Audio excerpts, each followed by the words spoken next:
Before the legends of kings and dragons, Ireland spoke of a warrior so terrifying in battle that armies fled at the sight of him.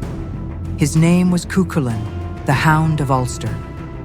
And when his battle rage awakened, he became something no longer human.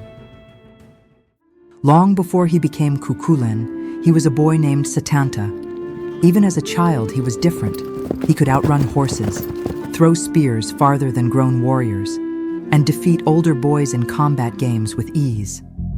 But his destiny changed forever during a feast held by the blacksmith Chulainn. As Setanta arrived late to the gathering, Chulainn's monstrous guard-hound attacked him in the darkness.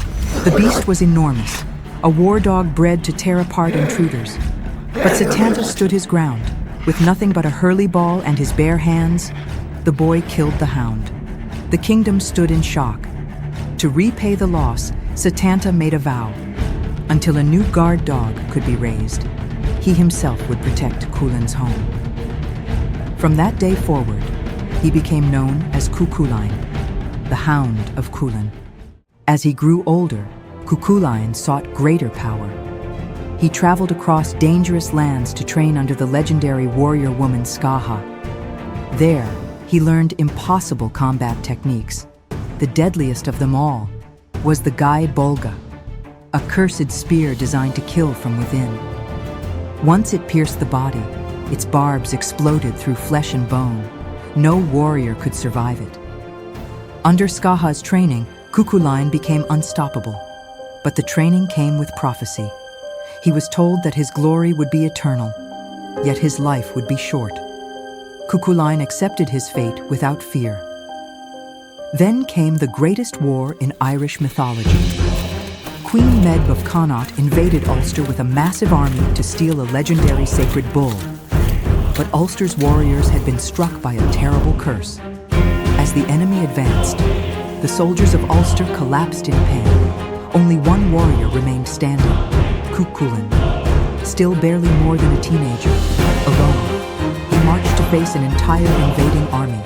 At first, enemy champions challenged him one by one, and one by one, they died. But as the battles grew bloodier, something inside Cu Chulainn awakened.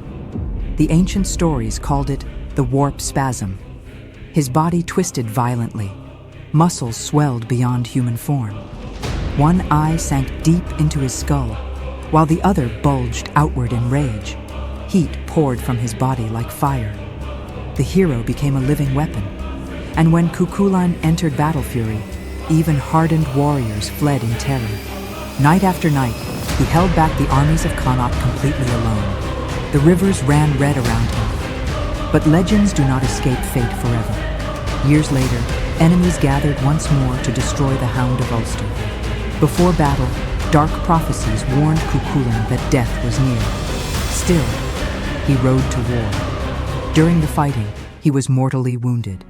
But even dying, Cu Chulainn refused to fall. So the warrior tied himself upright to a standing stone with his own belt, determined to die on his feet. The enemy army stood frozen in fear. No one dared approach him, even wounded and covered in blood. The Hound of Ulster still looked unconquerable. Only when a raven landed upon his shoulder did they realize the warrior was finally dead.